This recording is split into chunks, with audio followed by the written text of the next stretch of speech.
Operation सिंदूर सफलता एवं वीर जवान को साहस और पराक्रम पर देशव्यापी त्रिरंगा शोभायात्रा अनुष्ठित होता बेले आज रायगड़ा में त्रिरंगा शोभायात्रा अनुष्ठित हो जाइछि। ए यात्रा वीर जवान ए यात्रा वायुवीरों ए यात्रा प्रति सैनिकों साहस और पराक्रम आउ ए यात्रा ऑपरेशन सिंदूर हाथ में त्रिरंगा मुहरे भारत माता की जयर नारा कंपुची गगन पवन सबुठु शुभुछि वंदे मातरम भारत माता की जय आउ जय जवान। ऑपरेशन सिंदूर सफलता को नहीं आरंभ होईछि त्रिरंगा यात्रा।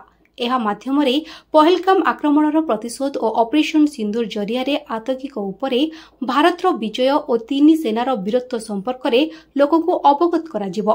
आज रायगड़ा जिलापाल कार्यालय परिसर एक त्रिरंगा यात्रा सहित बाइक रैली को जिलापाल श्रीमती पारुल पटवारी पताका देखाई शुभारंभ करथिले। ए त्रिरंगा यात्रा रायगड़ा सहर परिक्रमा करबा परे महात्मा गांधी प्रमोद उद्यान निकट रे पहुंची शेष होइतिला। ए त्रिरंगा यात्रा रे विश्व हिंदू परिषद, बजरंग दल, सीआरपीएफ और चतुर्थ बाटालियन, जिला प्रशासन समस्त अधिकारी, पुलिस प्रशासन सहित वरिष्ठ नागरिक, बुद्धिजीवी और रायगड़ा सहरर जनसाधारण सामिल होइथिले।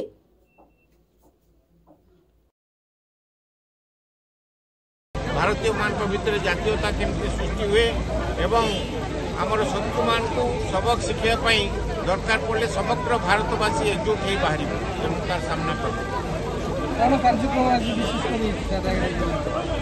केवल रायगड़ा जिले नहीं समग्र भारत वर्ष में कार्यक्रम होमर जो सेनानी माने युद्ध में योगदान देते जो से नहीं आम गर्व करवा सेल्यूट करवा एवं जो सेनानी माने प्राण त्याग करती श्रद्धांजलि जनवा एवं भारत प्रधानमंत्री को सेल्यूट कर।